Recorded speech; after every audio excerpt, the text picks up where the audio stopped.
Everyone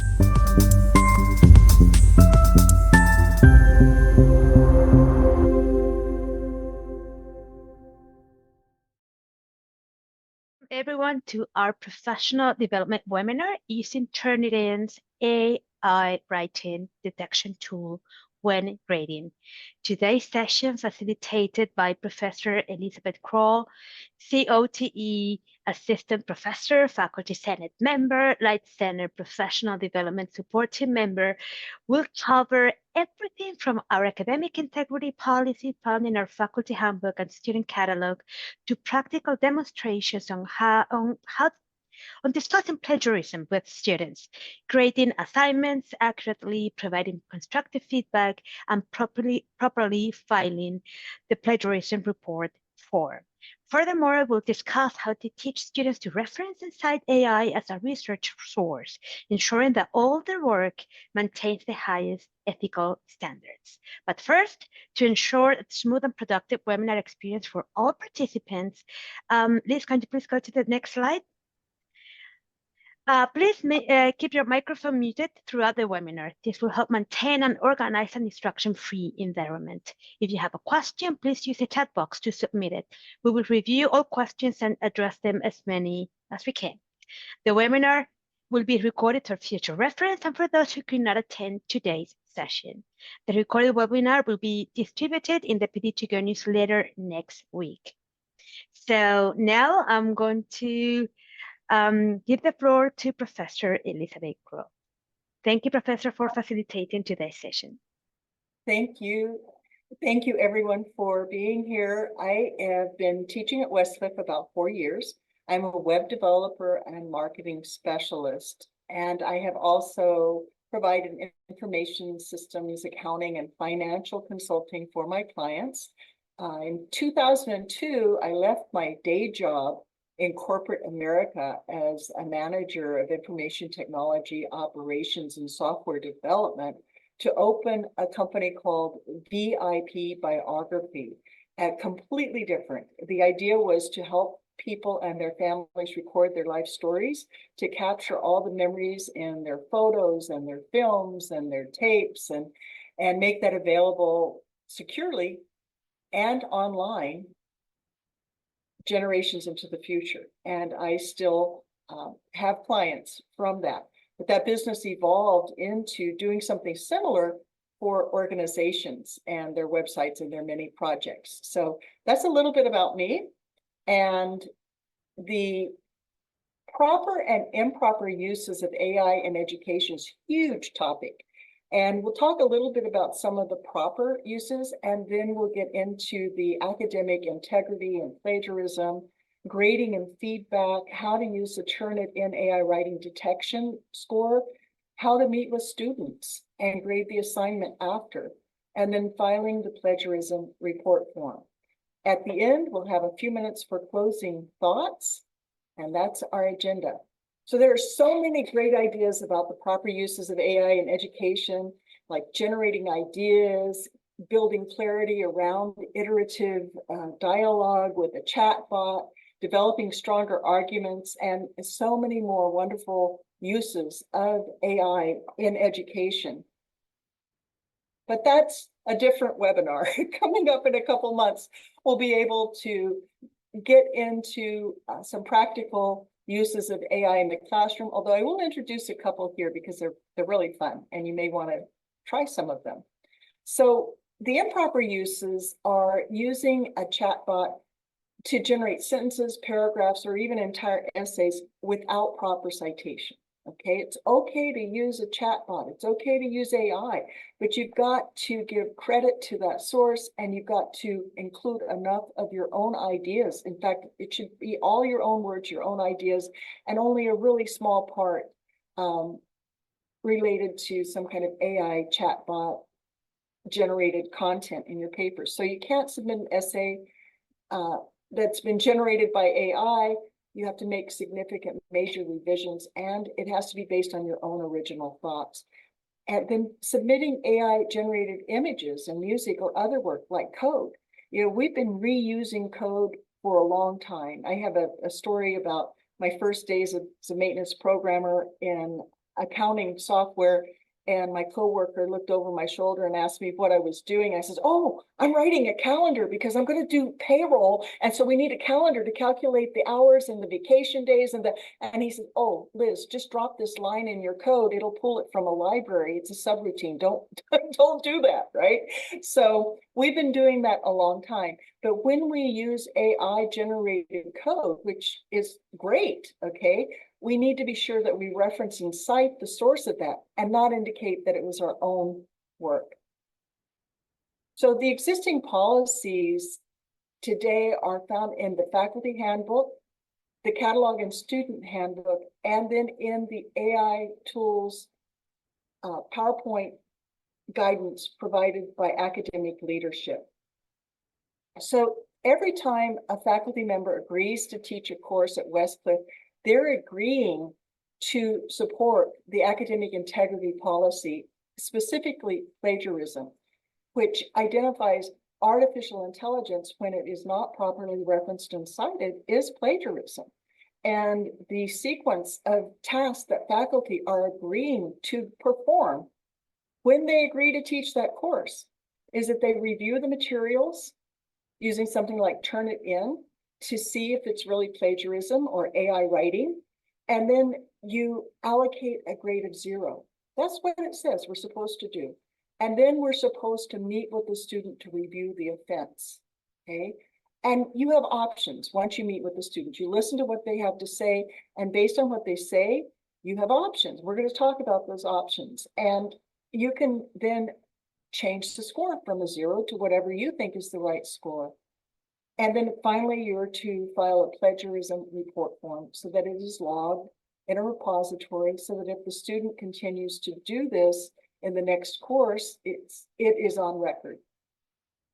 So the student catalog parallels nicely with the faculty handbook in that it connects artificial intelligence, work that's been generated by artificial intelligence tools, okay, to plagiarism.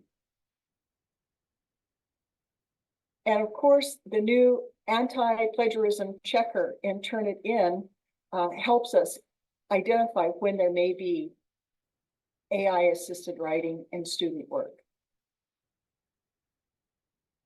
So in week 1, I advise students how to use AI properly, how to reference and cite it, and how to avoid AI-assisted writing. Now, notice that we're talking about AI-assisted writing. There are a lot of other ways to use AI, but we're really going to get into if they're using AI to help them create the words in their paper or their discussion post. That's what we're talking about here. They have to use their own original words. They cannot copy and paste from a chatbot without it showing up as a detection. And so I tell students in week 1, don't use translators. Okay, don't use some kind of paraphrasing website or other tools that will help them fix their written work. I caution them that large language models like ChatGPT, OpenAI, or Google's Gemini AI, they may contain bias, incomplete or inaccurate information. I tell them that they may use it as a resource in their paper for my classes, but it's not strong enough to stand on its own. They have to base their research on their primary sources, such as the textbook, the assigned reading material, the videos that are part of the syllabus. Those are primary sources of research that they must use in their assignment. Then if they want to supplement that with something that they want to bring in from their iteration with a chatbot, you know, they can, but it's really a secondary source of research similar to a blog article on the internet or a website on the internet that has a lot of advertising. We know that that's not a credible academic source. And I also inform them that if they're using AI generated content or assisted writing in their work, it may indicate that they don't really understand the subject matter well enough to express their ideas on their own and demonstrate their own understanding. I show them how to reference and cite AI sources, and these guidelines are evolving, but the APA style guide gives this generic example for an OpenAI ChatGPT chat. And where it says HTTPS, that link, that's where we have an opportunity to replace the link with the link to the chat. And when this is on the references page, faculty can click on that link and see the prompt the student put in and their iteration with the chatbot. So it's a very powerful way for you to get an insight into how the student researched the topic using that AI tool. So we're going to look at ChatGPT and we're going to look at Gemini AI. And here is a fun example. Okay, so I have several examples. One is the Great Race of Mercy in Nome, Alaska, 1925. And it was about the diphtheria outbreak in Nome and how these dogs on sleds and these men driving them had to get the serum 700 miles across, some pretty terrible terrain and to save the lives of these children. So it's really exciting. And I put the lens of project management on that incident. And I say, okay, and these are the requirements of their assignment, by the way. And I say, okay, here's the prompt. I'm going to give it to ChatGPT. And I'm going to say, take this historical event. And I want you to look at project management specifically. And I give it a short description of the scope, the timeline, the team members, work breakdown structure, right? And I go through the requirements of their assignment in their project management course in this prompt. And then I feed this prompt to ChatGPT and I say, let's see what this thing did. And it comes back. This is what ChatGPT came back. And here's my prompt. Okay, here's the result. This is the link that I want them to include in their reference so I can see what they did.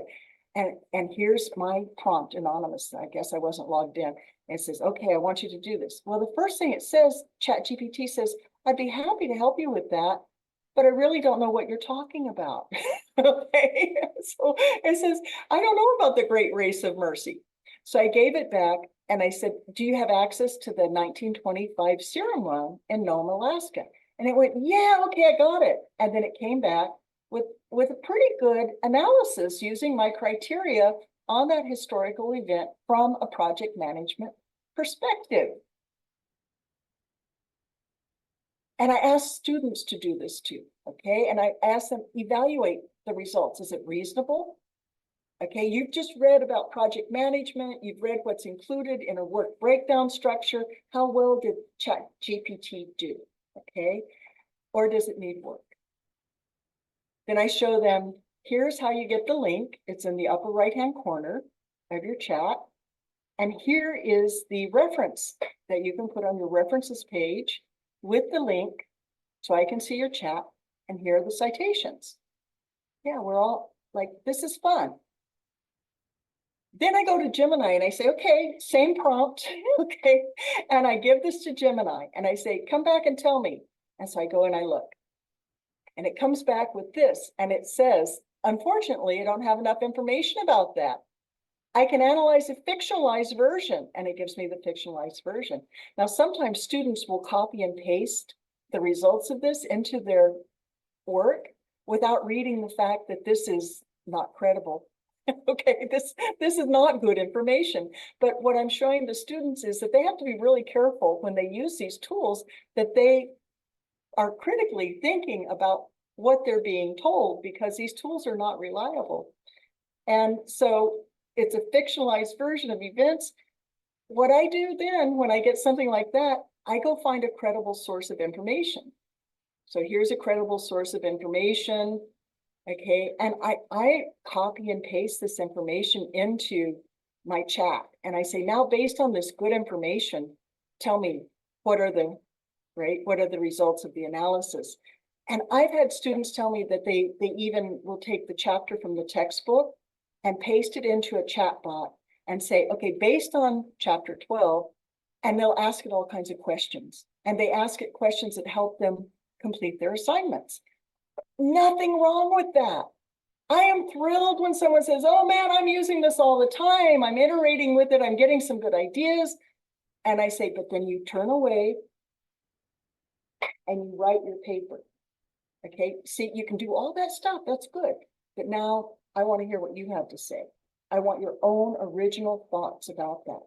And remember, you need to base it on the primary research from the course and a little bit from your iteration with some kind of a chatbot. That's good. Okay, and here is with Gemini, the link has to be sent to a Google Drive. So if you click on this, it'll go to your Google Drive. Then you go into your Google Drive and you pick up the link so that you can add it to your reference. How's this making sense so far? Everybody with me? Yes, we got it? Okay. And I see there's some messages in the chat, and are those being addressed, or should I continue? I'm not really reading those, so I should continue on. Eve? Yes. Sure. Professor DeVita has a question. He Okay. says, I'm an international student. Let me play devil's advocate for a moment. So I am an international student, and if I cannot use an AI translator to translate my native language to English in my paper, what can I use to help me? Or what should I do? Yeah. Okay, so there is a real immersive English language program at Westcliff University if you're having trouble with English. Obviously, the student had to pass a certain competency to become a student at Westcliff. So the expectation is that the student will read and write English, period. That's the expectation.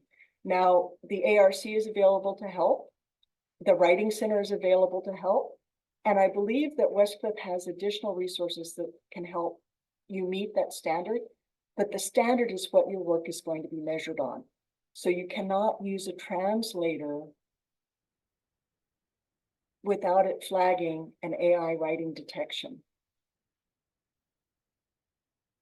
All right, so another example is that my paper, oh, this one's fun too. I say, read my paper and Before you go on, I'm sorry to interrupt you, but before you go on, I have done some research in this, and we do have a lot of international students, but I will caution you, there are some translation programs, but you have to be careful with a student writes in their native language and then they translate it. It can send false positives for AI. So we do have to be careful about advising our students to write in their native languages and then translate it to English so that they can do their post, because that's where the Writing Center and others can come in, because you have to be careful about these AI chatbots and other tools that and in the translation process. Just be cautious. Professor Santamaria, I think your clarification is the point that I was trying to make. So maybe I didn't say it right, but I tell students, do not use translators. They need to write in English. Okay, they need to write their work in English, and do not write in Russian, Korean, or some other language and then run it through Google Translate, because that will cause a problem. So that's your point too, yes? Yes, that's my point also. Yeah. Thank you for that. I appreciate that. Ready for another fun example of how to use AI in a cool way? This one I wish every student would do. And I ask them in class, I say, okay, look, here are the requirements of the assignment. So try this prompt, read my paper and give me feedback about how well it satisfies these requirements. Does it compare 3 different business analytics tools? Okay.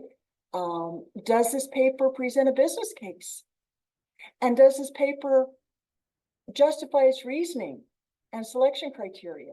And does this paper reference and cite for credible sources? Now, remember, you have to be careful, okay? And I tell them, be careful, because just because it comes back and it says whatever it's going to say doesn't mean it's real. You have to go and you have to check to make sure it's real, because sometimes it gets stuff wrong. And then I show them, so you copy this prompt and you put it in, and then you copy your paper, and in that same prompt, you send it off. And when you do, you're going to see something that looks like this. Okay, here's the prompt. Here's the requirements of the assignment. Here's the student's paper. And then here where it says the ChatGPT icon, it says, hey, your paper's pretty good. And it breaks them down one by one. Okay, so it says the first one, yeah, you met it, you did really well, including it would be, oh, you could maybe enhance this aspect by considering how each tool does it. Okay, second one, pretty good. But the third one, not so good. It says, however, It could provide more detailed justification about these tools, emphasizing how each of them satisfy the requirements of that specific company. Okay, so that's a big one. Okay, and so what you can do then, you know, and I show them this, I say, hey, your next prompt can be, okay, how do I make my paper better? Okay, what is it I can do that's going to make my paper better, especially item 3? Could you give me an example of a detailed justification and how it would address the company's need? And it comes back and it gives you all these instructions that you can read and consider. And then I say, could you put that in a chart for me? Could you give me a table about that? Okay. Wow, right? Wow. Now we're cooking. Okay. Yeah, pretty cool. But that's not all. We have one more. I use a Chrome extension so that when I'm watching a YouTube video, okay, I can click on it to summarize the video, or I can copy the transcript, or if I click on the right button, it will copy the transcript, open the chat bot, and then I can ask it questions about the video that I just watched. Okay. Or as a professor, sometimes I say, give me a couple of slides about the video I just watched. Okay. All right, so those are some fun things that we can do. And I do those things throughout the course. I start in week 1 with a lot of heavy, you know, be careful, do this, do that, reference and cite. And then every week I have an AI moment where I'm giving them something positive. And then I'm also talking about caution, okay? And so when the first written assignment comes due, the paper's due, usually Monday morning, I get on and I start scanning all of the assignments for AI writing detection scores. And I have found Turnitin to be very reliable based on my discussions with the students at levels above 20%. Okay.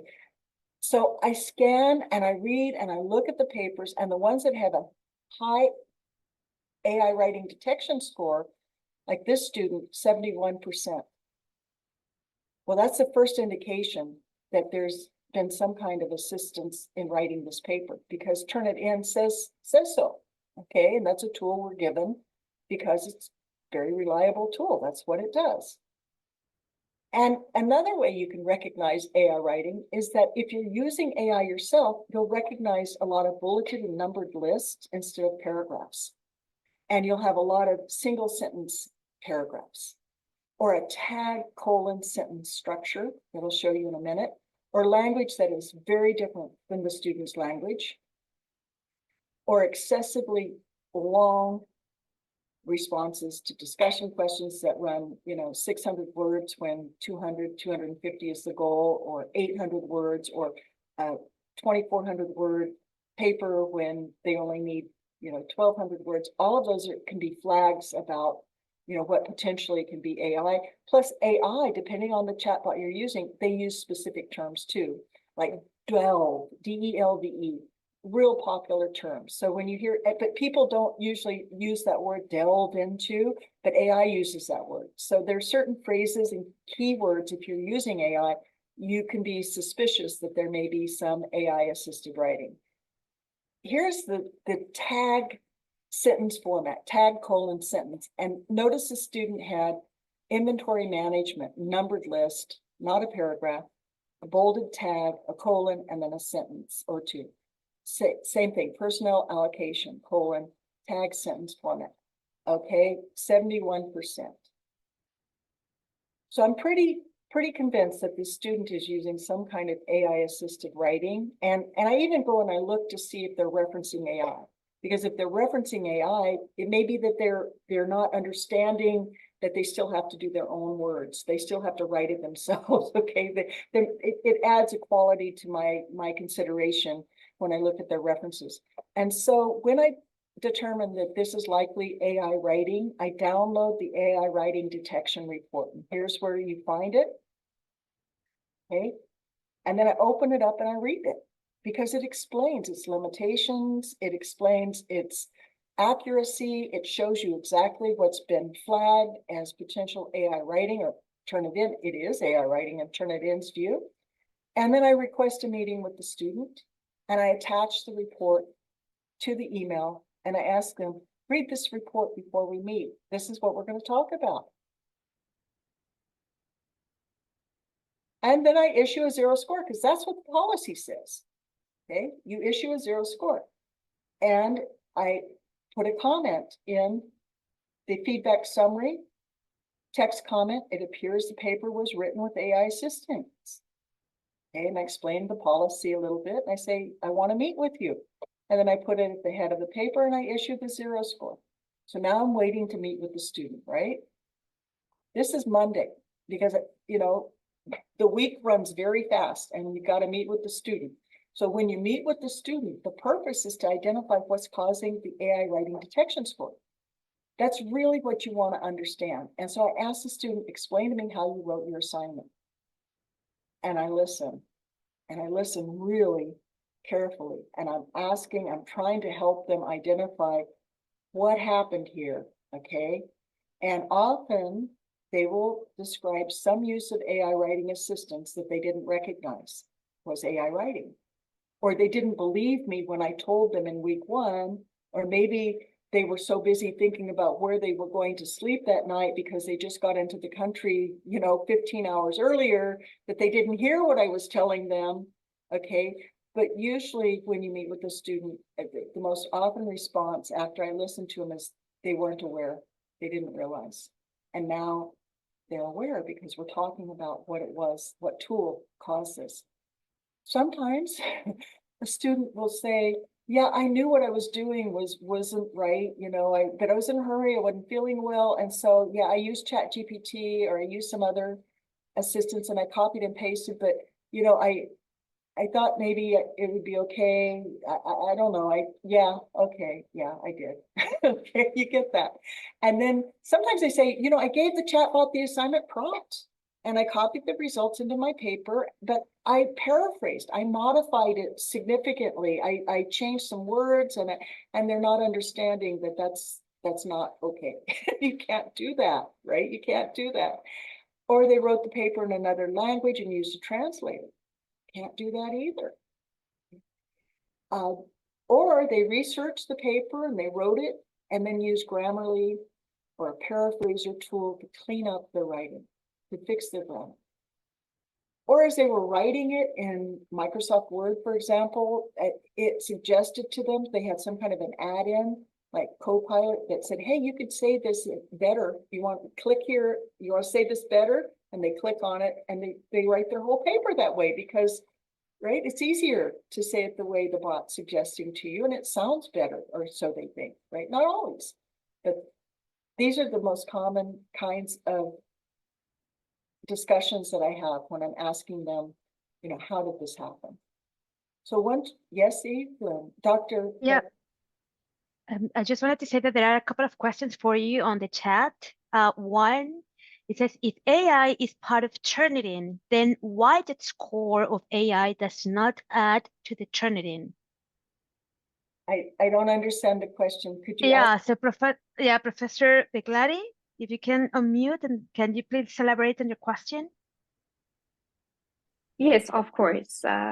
Good afternoon, all. The question is, when you use Turnitin, then you see, for example, it shows for the student 3%, 5% as the Turnitin. And then when you go down, it shows AI as a percentage. Then the question is, for example, if the AI is 21 and Turnitin is 3%, and Turnitin concern that one as kind of the student is already used another resources, the 21% plus 3%, then it's supposed to be 24% as a Turnitin, that the student copy these things from the sources instead of, you know, they write by themselves. But if we see Turnitin is 3%, then underneath it show AI, for example, 21%. My question is, why that score of the AI, if it's reliable, why Turnitin is not add that AI to the main course of the Turnitin, which is 3%, for example. Okay, Dr. Beglari, thank you for your question. And fortunately, I have a slide that shows the Turnitin bar on the side. You see where the big green circle is around the 69% on the screen? Can everybody see my screen? See? Yes, I can. Yes. Okay, so that's the AI writing detection score. Then if you go up to where the 4 is, see the 4? That's like halfway up on that bar. Do you see that? Yes, we do. Okay, great. So the 4 is the match overview score. And that is the old-fashioned similarity score where someone copied and pasted without paraphrasing. Okay, they found something, they copied, they pasted it in. It could be from a textbook, it can be from a website, but it's a plagiarism score based on that kind of plagiarism. Now, the AI writing detection score is different in that they may have generated the content through the kinds of iterations that I showed you earlier and copied and pasted that in. Okay, that's a different metric. And they don't add together. They're not additive. Yeah, and Professor Crow, I can help you with that also, because I totally agree with you. And I understand what you're saying, Professor. But they're different algorithms. The similarity in the plagiarism is one check. The AI is a different large learning model, AI, artificial intelligence checker, and they don't necessarily correlate. They're not the same. They need to be considered separately. As far as I know, based on Turnitin, the way that they check AI is not particularly based on the paragraph or the mention of the word or sentence. Just sometimes go by the length of the sentence. For example, if it's that one similar and then they concern as an AI score too, that is kind of error too. We have to consider that too. The metric is different by the Turnitin. Yes, it is, but it is not that much accurate also because it's go based on the, for example, if somehow AI saw that sentence somewhere else, then can detect that. If even the length of the sentence is the same as before, can detect that as an AI. Very different measures, as Tom pointed out. The plagiarism detection score is someone who's copying and pasting from a known source on the internet. It's a known source on the internet, a book, something like that. The AI writing detection score is based on using some kind of assisted AI to write the paper. Now, your example of having the same sentence showing up a couple times in the document and where it gets picked up in one place and maybe not in another place has to do with, reasoning that I cannot explain. But I will say that, and we'll talk about this in a little bit, when I meet with the students, almost always they identify some kind of AI writing that they were using, some kind of assistance that they were using. And so that's what I'm basing my accuracy and my trust in the Turnitin tool for AI writing detection. So if I haven't answered your question well enough, could we pick this up maybe afterwards? Professor Crow, maybe I can make a quick comment on what I think she was saying, and if that's not it, we won't worry about it. But I interpreted maybe that she was saying it scans it for AI and you get a score. And then it goes and it scans the normal thing looking for identical phrases and so forth, which might be in the AI writing. And as a result, your score for copying could be influenced by the AI that you put in, which explain things the same way as it did in somebody else's. I don't know if that makes any sense. I keep them separate. I completely separate the match overview score from the AI writing detection because they're two different processes that calculate that. Right. And they're two different types of both plagiarism, but they're two different types of plagiarism. But thank you for. But I think what she's saying is, if you were to extract the AI from the assignment, the normal 3% would go away because it was in the AI writing. Not always true. Maybe as a It could be. once Yeah, in a while. Yeah, it could be, but it's not related. They're not always yeah, true. understand. Okay, all right. Like, thank you, though. Thank you both. And Dr. Salami? Hi, Professor Kuro. I had a question regarding this AI detection and how confident are we about it? Because the other day, well, the previous course that I was teaching, I have a student, and the student is an American citizen, and he argues back and forth in the class with me, saying that there is absolutely no tool that can detect AI for sure, and what you're telling me is a BS. And we had this conversation like going and going like for a couple of weeks. And I'm talking to the student, hey, this is the case, this is the policy. I will grade you as 0. And he's like, I will sue you. You know what? How confident are we, like as a professor? So how confident are we, and how the school is going to support us in this matter? Great question. First of all, the great question, and I get that too. Sometimes you get someone who says absolutely not, and what I do is I say, well, let me tell you, we have a high degree of reliability on this tool. There are very, very few false positives with Turnitin, okay? And essentially you're telling them, especially at levels over 20%, you're saying, I'm going to rely on the evidence that I have, which is Turnitin's AI writing detection score. That's the tool the university gave me. It's a reliable tool, especially if you're meeting with students frequently. You'll have your own experience where you will have, like a number of students who have told you what they're doing, how they're doing it, and you will then begin to trust the tool yourself. And so I tell them, if you think that this is, unfair, after the course is over, you can petition the program chair to take a look at this situation. But for me, I want to help you understand what caused this, because if it happens the second time, okay, you're going to get a 0 score. I tell them 0 score, and I'm going to report it to the program chair. I'm going to file a plagiarism reporting form, and you can bring all the evidence and all your arguments to my boss, because, I'm here to teach the class.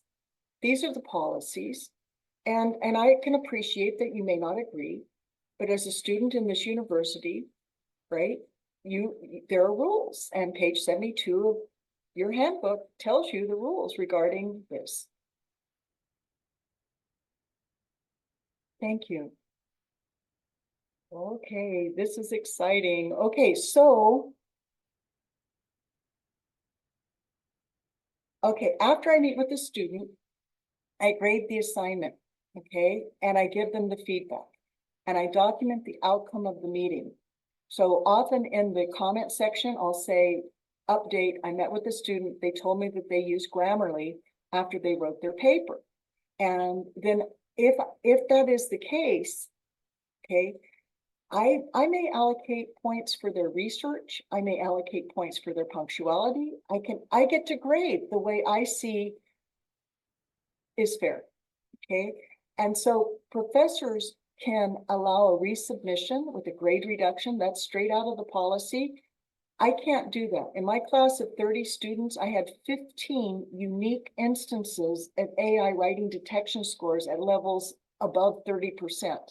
Just in the last 8 weeks, 15 students out of 32 students. I mean, it's out there. There's a lot of this happening. And I've had like 9 meetings in a week, when there's a paper where I'm talking to everybody, and I could not possibly allow that many students to resubmit their assignment that I would regrade, okay? And then I also have students that even after I talk with them, they continue to use some kind of AI assisted writing, and I continue to meet with them. And, that's when I have to file that plagiarism report and let my program chair know, I need your help, okay? What I do is I allow credit for the research, their punctuality, and any other aspects of the assignment that I think were not AI assisted writing, and I document the instance.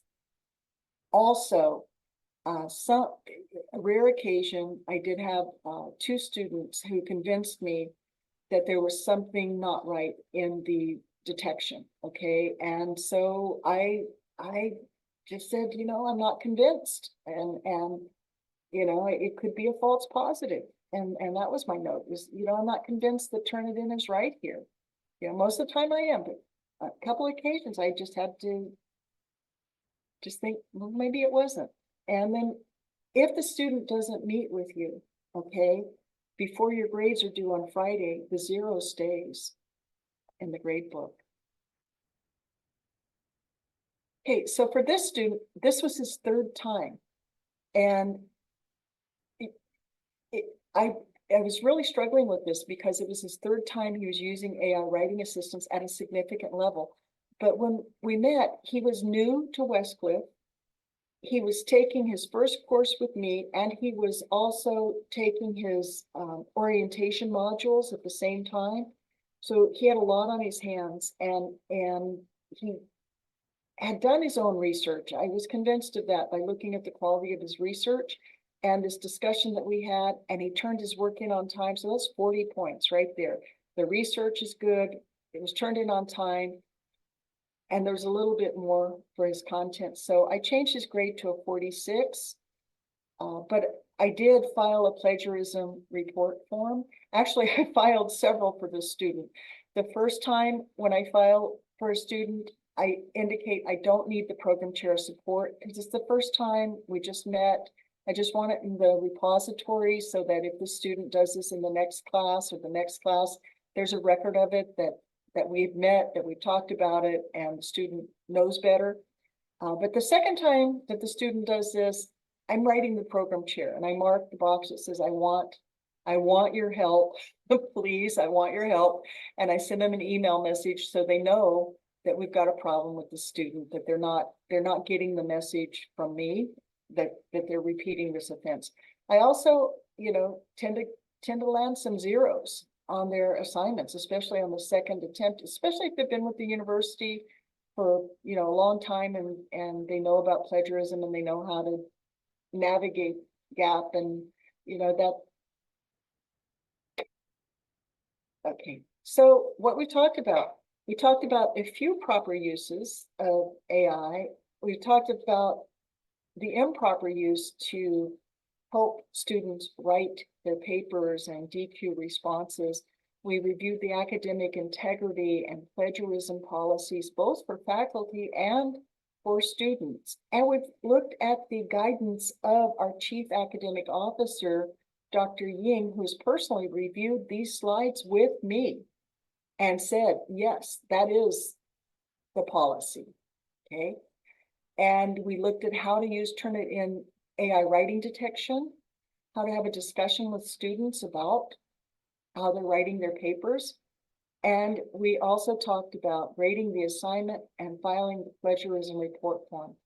One thing I didn't mention strong enough, and it's in the slides, but back on the part where we're talking about your options as you're counseling the student, as you're talking with the student during the meeting, and you're saying, well, how did that happen? And they say, well, you know, I wrote the paper and then I used Grammarly to clean it up. And I tell them, use the writing center so that you learn what it was that you need to do instead of letting something else fix it for you.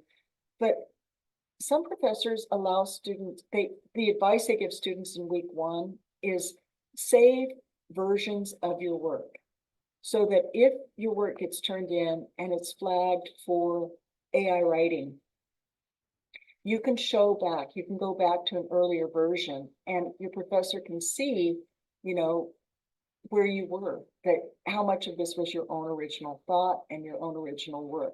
I think that's pretty generous on the professor's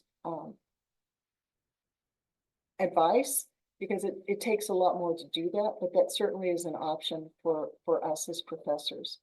And then the closing thought that I'd like us to talk about is, how do we move this discussion from plagiarism to more about proper uses of AI in education? And with that, I'll say thank you, and I'll open it up. Eve, it's back to you to take over, and I'll answer any questions. Thank you. Any questions on the chat? Well, this is Pankaj Goel. I'm with Code. I have a completely different perspective on AI. Looks like we're after our students, and we are providing 0% or 0% marks to students who are using AI. However, we're not thinking or we're not processing that information that 5 years, 10 years down the road, everything what they do today will be done by AI. So aren't we missing something there, right?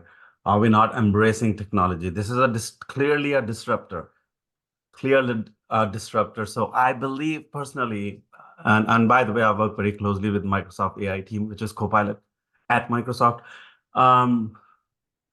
Personally, I believe that we should embrace more and more this new technology, because that's how it is going to be for coming time. I mean, there are ways where students actually send $5 to $10 per assignment on a lot of sites out there where they can submit their questions and get it done by some other person as well. And there's no way to check that if someone else from some other country is submitting the homework to student first and then student submitting this as well. So these things are going to happen. So now the question becomes, if we embrace this, should we look at how we design our assignments? This is the time to also change the assignment from a contemporary question and answers versus something probably more active, more dynamic, where yes, AI use is not only allowed, but it is encouraged, because at the end of the day, down the road, 3 years, 5 years, when they complete their course, the world would be completely different when they complete their master's science. So I think it's a fundamental issue here.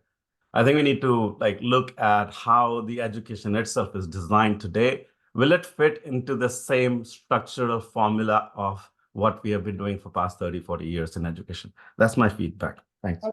So let me respond to that, because I agree. I think we should embrace AI in education, and we should leverage it, and we should all be learning about it, using it.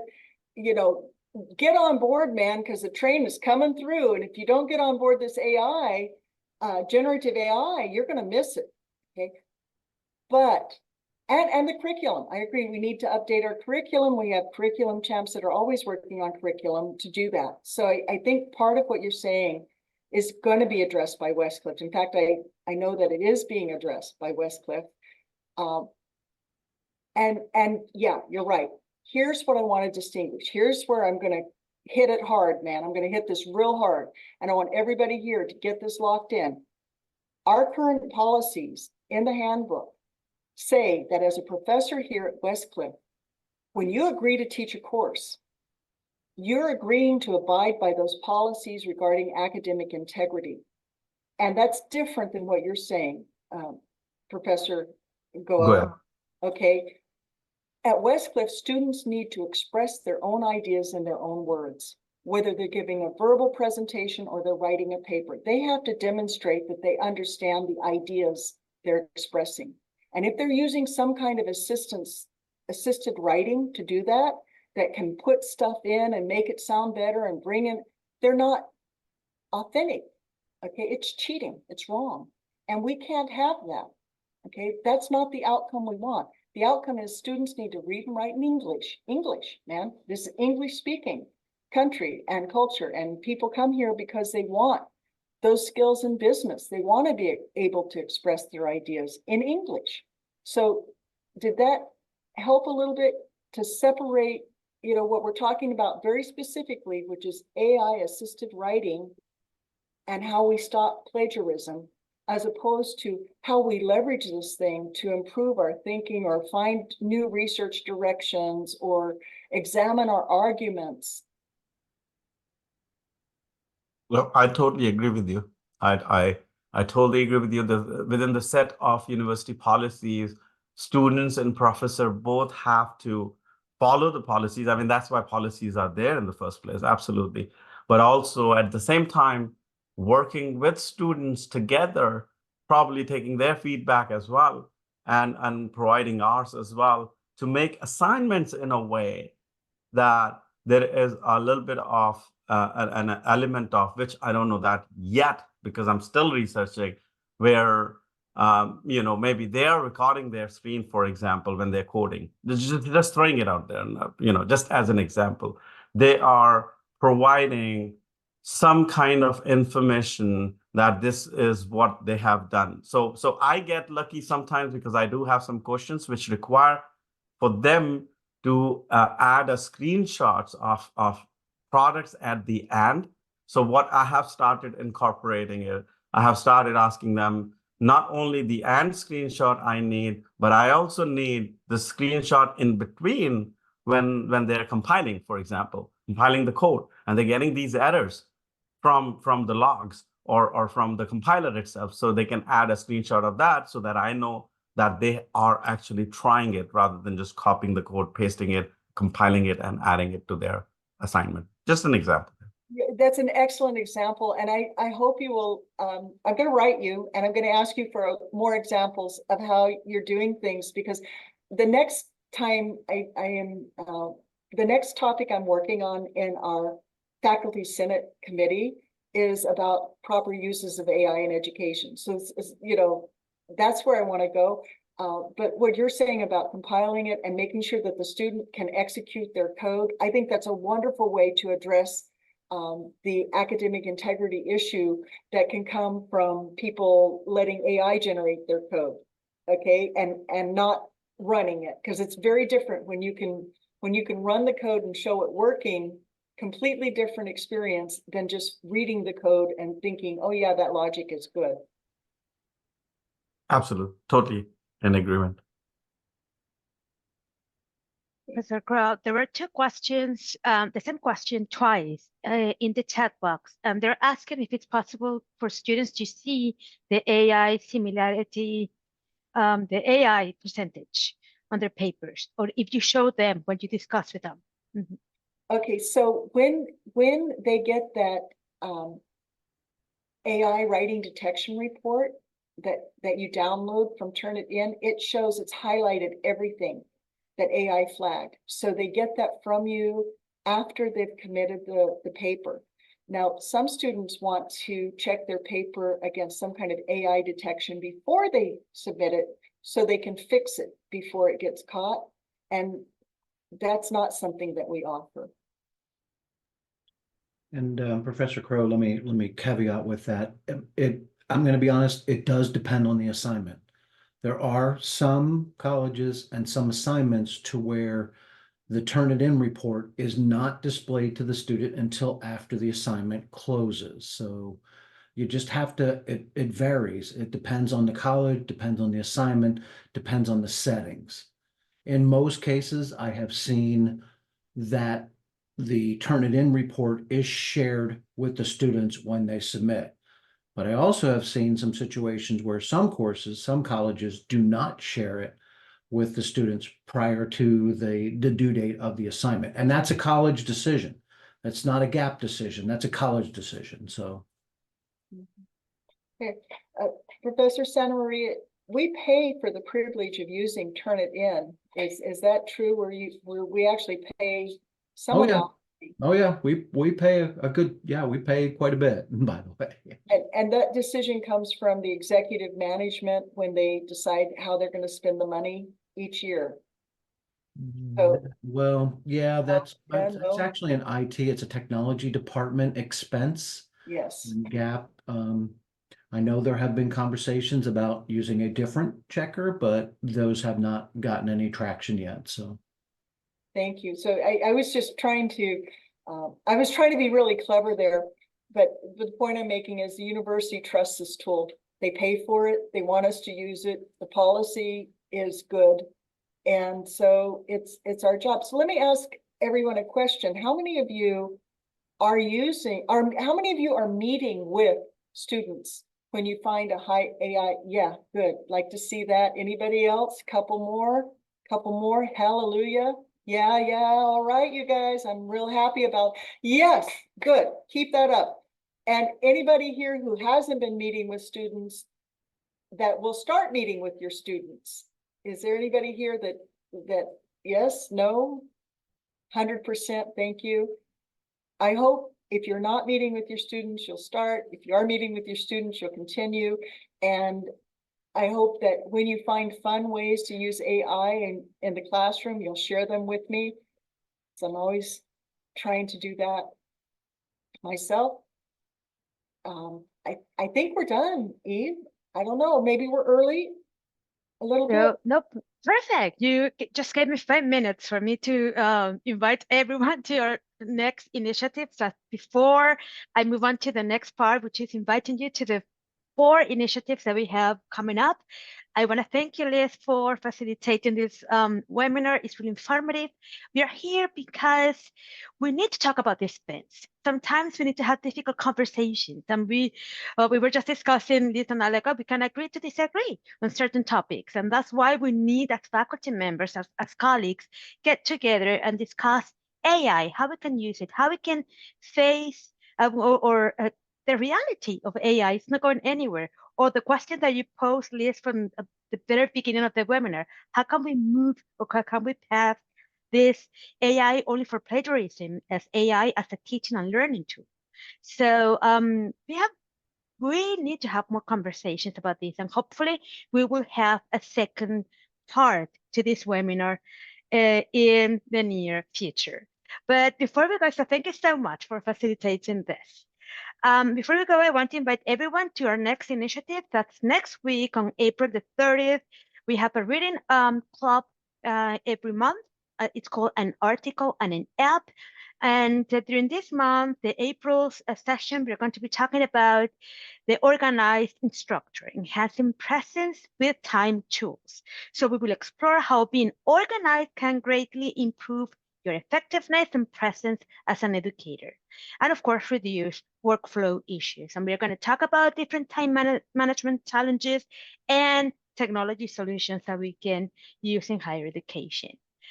The next invitation that I have, and we are really proud of this one, is that we are saying goodbye to Spoke. We are going to welcome Acorn. So we're excited to announce that we are moving our professional learning resources to a new learning management system, Acorn, starting mid-May maximum.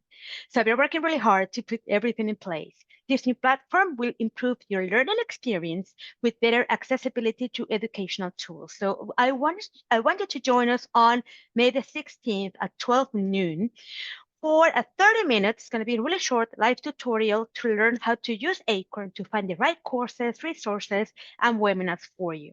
But before you attend the webinar, I want you to, we sent an email already, but I want you to keep in mind that please do not use Spoke anymore. Don't start any courses on Spoke because we're having trouble retrieving information from there.